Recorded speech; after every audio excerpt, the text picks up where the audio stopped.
Assalamualaikum warahmatullahi wabarakatuh. Alhamdulillahi rabbil alamin wa bihi nasta'in ala umurid dunya waddin. Asyhadu an la ilaha illallah wa asyhadu anna Muhammadar Rasulullah. Amma ba'du. Pada kesempatan kali ini, saya akan menceritakan satu ceramah singkat yang bertemakan keajaiban istighfar. Sahabat M-Senda TV yang dirahmati Allah, untaian kata indah, barisan kalimat megah, dan kumpulan mau'izah hasanah, tak lain dan tak bukan Al-Quran adalah jawabannya. Kitab suci ya Allah turunkan terbebas dari intervensi manusia, karena isi dan redaksinya itu produk dari Allah Subhanahu wa Ta'ala semata.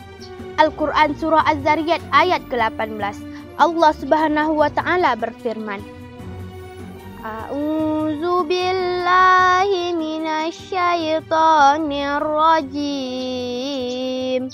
Bismillahirrahmanirrahim. Wa bil ashari hum yastaghfirun. Shadaqallahul azim. Yang artinya, dan pada akhir malam mereka memohon ampun kepada Allah Subhanahu wa Ta'ala. Hamba-hamba Allah, di waktu sahurnya mereka beristighfar kepada Allah Subhanahu wa Ta'ala atas kesalahan dan kehilafan yang pernah ia lakukan baik secara sengaja maupun tidak sengaja.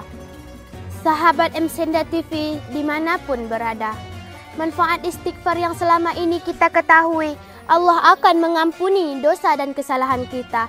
Tapi di sisi lain, bahwa dengan beristighfar yang selalu kita baca, di samping memberikan jaminan ampun, ternyata istighfar ada manfaat terbesar, di mana Rasulullah SAW mengatakan, orang yang melazimkan istighfar, membiasakan lisannya beristighfar kepada Allah Subhanahu wa Ta'ala, baginya ada 3 manfaat. Yang pertama, setiap kesempitan hidupnya Allah akan memberikan kelapangan.